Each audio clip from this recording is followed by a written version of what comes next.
नमस्कार सुप्रभातम्। अद्य वयम् अष्टमश्रेण्याः चतुर्थपाठः कृषकः किमस्ति। अष्टमश्रेण्याः चतुर्थपाठः कृषकः पाठविषये अद्य वयम् आलोचनां कुर्मः। कृषकपाठ माध्यमरे छात्र छात्री मानक निमंते कौन शिक्षा दि जाउछि एतत् शब्दर सठिक प्रयोग। एतत् शब्द को आम किपरि भाव सठिक भाव वाक्य व्यवहार करिपरिबा से विषय एठारे कुआ जाइछि। तो कृषक अर्थ समस्त आम जानिछंती।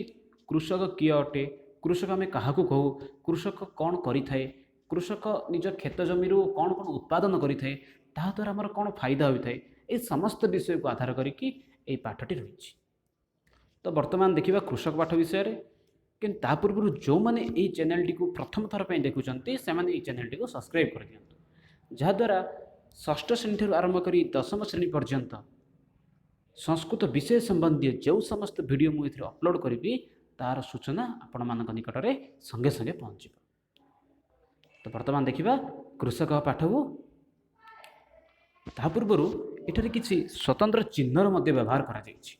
जेपरि प्रथमार्थ प्र, प्रथम अक्षरटी रही, द्वितीयार्थ द्वि, तृतीयार्थ तृ। तो सेपरि मध्य आमर संस्कृत तीनोटी लिंग अच्छी, पुलिंग, स्त्रीलिंग एवं नपुंसक लिंग। तो से निमंते पाठरे ये चिन्ह को व्यवहार कर केवल पु अर्थ हो केवल प्रथम वर्णटी व्यवहार कर तीनोटी वचन मध्य रही, एक वचन, दुई वचन, बहुवचन। यार मध्य प्रथम अक्षरटी भी व्यवहार करा जाइछि। उदाहरण जेपरि एषः गोटे शब्द रही बही रे एषः। तो एषः निमंते कौन करा जाइछि, ब्राकेट लिखा जाइथिबो, पर हर्ष पु, तापरे प्र, पुणी थरे ए। तो यार अर्थ होछि पुलिंगवाचक शब्द, प्रथम विभक्तिर अंतर्भुक्त एवं ता सहित एक वचन अटे। तो वर्तमान देखिबा कृषक पाठ को।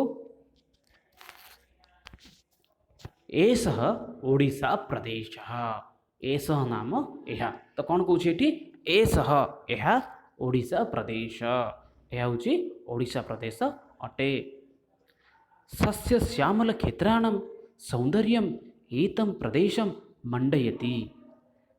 कौन कही सस्य श्यामल क्षेत्राणां सौंदर्यम, सस्य श्यामल पूर्ण क्षेत्रर सौंदर्य एतं प्रदेशम मंडयति, यही प्रदेश अर्थ राज्य को मंडन करुअछि। कौन कही सस्य श्यामल क्षेत्र, सबुज घासरे परिपूर्ण, सबुज वर्णरे परिपूर्ण यही क्षेत्र यही राज्य को अत्यंत मंडन करुअछि। एतस्याः श्यामलतायाः मूलम कृषकस्य श्रमः एव। तो कौन कही एतस्याः श्यामलतायाः मूलम, यही श्यामलतार मूल कृषकस्य श्रमः एव। ये श्यामलतार मूल किए अटे ना कृषक ही अटे। ये जो शस्य श्यामल होकर रही तार मूल किए अटे, कृषक ही अटे। प्रायतः प्रतिशतम 80 जनाः कृषि द्वारा जीवन्ति।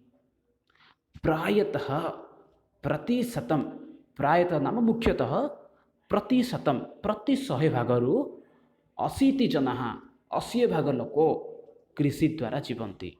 तो ओडिशा रे प्रायतः 100 भागरू 80 भाग लोक कृषि द्वारा जीविका निर्वाह करिथांती। वर्तमान समय मध्य गाँव में बास करुवा अनेक लोक कृषि उपर निर्भर करिथांती। बहवः नद्यः अस्मिन् प्रदेशे प्रवहन्ति। नदी प्रवाहात् एतस्याः भूमिः उर्वरा। तो कौन कही बहवः नद्यः अस्मिन् प्रदेशे प्रवहन्ति। बहुत गुड़िए नदी रही, जो नदी गुड़िक यही प्रदेश रे प्रवाहित होउछन्ति। बहुत नदी रही, प्रदेश नाम राज्य रे, यही राज्य रे बहुत नदी अच्छी। ताहीपरे आमर महानदी हो पारे, सबुठार बड़ नदी जहाँ रही से हीरा, से ऋषिकुल्य हो पारे, बुढ़ाबलंग नदी, यहीपरि बहुत नदी अच्छी जो नदी गुड़िक ओडिशा रे प्रवाहित होउछि। जो कारणरू यही नदी प्रवाहित कारणरू ओडिशार भूमि कौन अटे, उर्वर अटे। एवं उर्वर भूमि द्वारा ही भल चाष होता है। तो कौन कही कृषक हलेन भूमि कर्षति, एतेन भूमि उत्पादन योग्या भवति। कौन कही कृषक हलेन, कृषक हल द्वारा भूमि कर्षति, भूमि को कौन करि थाए, कर्षि थाए। कर्षि थाए नाम चाष करि थाए। भूमि को कौन करि थाए, कृषक निज हल साहाय्य चाष करि थाए। वर्तमान समय रे ट्राक्टर व्यवहार होउछि कि तथापि मध्य ओडिशार ଯେଉଁ ସବୁ କୃଷକମାନେ ରହିଛନ୍ତି ବର୍ତ୍ତମାନ ସମୟରେ ମଧ୍ୟ ହଳ କିମ୍ବା ଲଙ୍ଗଳ ସାହାଯ୍ୟରେ ନିଜ ଜମିକୁ ଚାଷ କରିଥାନ୍ତି। ତ ହଳ ଦ୍ୱାରା ଚାଷ କର୍ଷଣ କରିବା ଦ୍ୱାରା କ'ଣ ହୋଇଥାଏ, ଏତେନ ଭୂମି ହିଁ ଉତ୍ପାଦନ ଯୋଗ୍ୟା ଭବତି।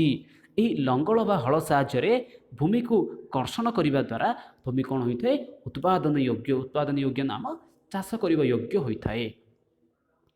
ହଲମ ନାମ ଲାଙ୍ଗଲମ, ହଲମ ନାମ ହଳ ଅର୍ଥ ହେଉଛି ଲାଙ୍ଗଳ। ତ ଯେଉଁମାନେ ଦେଖିପାରିଥିବେ ବିଭିନ୍ନ କୃଷି ଯନ୍ତ୍ରପାତି ଆମେ ଯେଉଁ ଦେଖନ୍ତି ସେଇ କୃଷି ଯନ୍ତ୍ରପାତି ମଧ୍ୟରେ କ'ଣ ଆସେ, ଲାଙ୍ଗଳ ଏଇ ଜିନିଷଟି ବହୁତ ଥର ବ୍ୟବହାର ହୋଇଥାଏ। ବହୁ ପୂର୍ବ କାଳରେ ଲୋକମାନେ ହଳ କିମ୍ବା ଲାଙ୍ଗଳ ସାହାଯ୍ୟରେ ହିଁ ନିଜ ଜମିକୁ ଚାଷ କରୁଥିଲେ, କିନ୍ତୁ ବର୍ତ୍ତମାନ ସମୟରେ ଆଧୁନିକ ହେବା ପରଠୁ ଆମେ ଟ୍ରାକ୍ଟର ବ୍ୟବହାର କରୁଛନ୍ତି। ତ ଦେଖିବା ଆଗକୁ, ଏତସ୍ମାତ୍ କୃଷି କ୍ଷେତ୍ରାତ୍ धान्य मुद्र मांस कुल्मास भूचणक आदीनि सस्यानि उत्पादितानि भवन्ति। तो कौन कही, एतस्मात् कृषि क्षेत्रात्, यही कृषि क्षेत्रु यही चाष जमीरु धान्य मुद्र धान मुग कोलथ भूईचणा इत्यादि विभिन्न प्रकार शस्य उत्पादन होता है। निश्चित रूप से आम चाष जमीरु यही सब जिनस को उत्पादन करिथाउ। धान्यम एतस्य प्रदेशस्य प्रधानम उत्पादनम, आउ धान हेउछि एही प्रदेशर प्रधान उत्पादन। आम राज्यर मुख्य जिनस धान। प्रायतः ओडिशार अनेक लोक गहम खाइकी निजर जीवन धान खाइकी भात खाइकी जीवन यापन करिथांती, किंतु ओडिशा बाहर अनेक लोक थांती जो माने गहम बा अटा साहाय्य रोटी खाइकी निजर जीवन यापन करिथांती। जेहेतु ओडिशार अनेक लोक भात साहाय्य भात किंबा चाउल उपर निर्भर थांती, एणु एही राज्यर मुख्य उत्पादन कौन, धान अटे। अक्षय तृतीयातः एतस्मिन् प्रदेशे कृषिकार्यस्य भवति, कृषिकार्यस्य आरंभ भवति। अक्षय तृतीयातः, अक्षय तृतीयारु एतस्मिन् प्रदेशे, एही प्रदेश रे केबे आरंभ होता है, अक्षय तृतीयारु एही प्रदेश रे कृषि कार्य आरंभ होता है। अक्षय तृतीया समस्त जानिछन्ति, अक्षय तृतीया कौन होता है, यही राज्य रे ओडिशा राज्य रे कृषि कार्य आरंभ होता है। कृषक रौद्रतापस्य सहनम करोति, कृषक कौन करिथे, रौद्रताप अर्थ खरा सहन करिथे, रुद्रताप को सहन करिथे। रुद्र नाम सूर्य, सूर्यंकर प्रखर किरण को से सहन करिथाए। एषः श्रावणस्य वृष्टि द्वारा सिक्तः सन् कृषि कार्यं संपादयति। एषः नाम यही कृषक श्रावण से वृष्टि द्वारा, श्रावण अर्थ श्रावण मास वृष्टि होता है, सही वृष्टि द्वारा सिक्तः ओदा हुई सन् कृषि कार्यं संपादयति। निजे खरा दिने से खरा सूर्यंकर प्रखर किरण को सहन करिथाए एवं सही कृषक ही श्रावणर वर्षा ऋतु रे ओदा हुई कृषि कार्य संपादन करिथाए। शीतकाले, शीतकाले नाम शीत ऋतु रे आलुक वार्ताक पलांडु लसुन मूलकम रक्तवार्ताक शाखा आदि क्षेत्र रमणीयम भवति।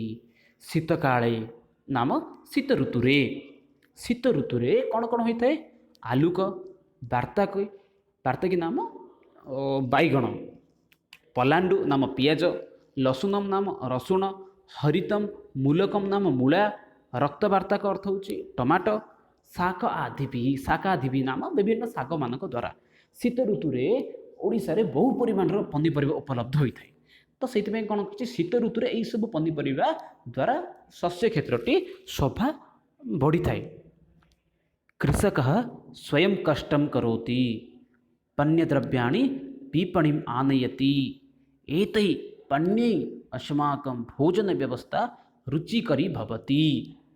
तो कौन कही, कृषक स्वयं कष्टम करोति, कृषक निजे कष्ट करिथाए, निजे कष्ट करी कौन करिथाए, पण्यद्रव्याणि विपणिम आनयति। कृषक निजे बा चाषी निजे कष्ट करी पण्यद्रव्य को बजार को आनी थाए, विपणिम नाम बजार को आनी थाए।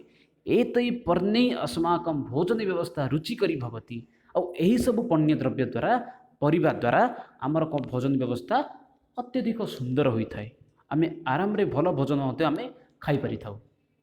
एतस्मै कृषकाय नमः, एणु ये कृषक निमंते नमस्कार।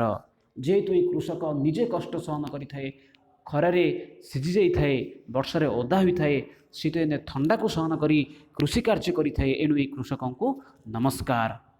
अतः जयतु कृषक जयतु सैनिक। एणु जदि आम देश जदि वर्तमान समय रही अछि ताले तार जदि देश जदि देश में अनेक अगणित लोक जदि बंची रही सुरक्षित अछंती तार कारण जड़े दुई जन अटंती। प्रथम जन होची कृषक जी कि आमको प्रत्येक दिन खाइबा को देइथाए एवं आमर सुरक्षा निमंते भारतर प्रत्येक स्थान में रही ऑफिसर माने सैनिक बाहिनी सेना अटे। ये कहुई जयतु कृषक, कृषकर जय हो एवं सैनिकर मध्य जय हो। तो ये थिला आज विषय कृषक। तो इथे आम कौन शिखिं ना एत शब्दर प्रयोग रही। तो ये हूँ एत शब्दर स्त्रीलिंग रूप।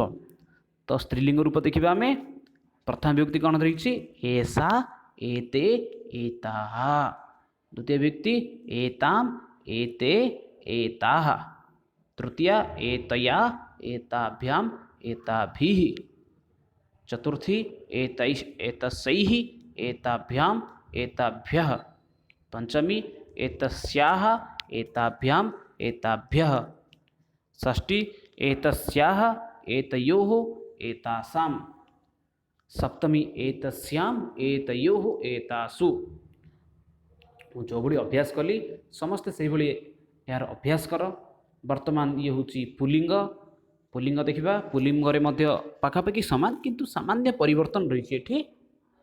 एठी कौन हूँ एसह एतौ एते, द्वितीय व्यक्ति एतम एतौ एतान, तृतीय व्यक्ति एतेन एताभ्याम एतैः, चतुर्थी एतस्मै एताभ्याम एतेभ्यः, पंचमी एतस्मात् एताभ्याम एतेभ्यः, षष्ठी एतस्य एतयोः एतेषां, सप्तमी एतस्मिन् एतयोः एतेषु।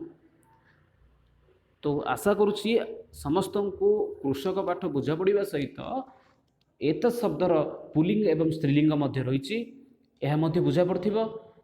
एत शब्दर पुलिंग एवं स्त्रीलिंग को समस्ते अभ्यास कर। जदि कृषक पाठर जदि कहार किसी डाउट रोचे ताले मते एही नंबर व्हाट्सएप कर, अन्यथा कमेंट बॉक्स रे निजर प्रतिक्रिया दियो। से पर्यंत रोची पुणी थरे मिसिबा आगामी क्लास रे। धन्यवाद।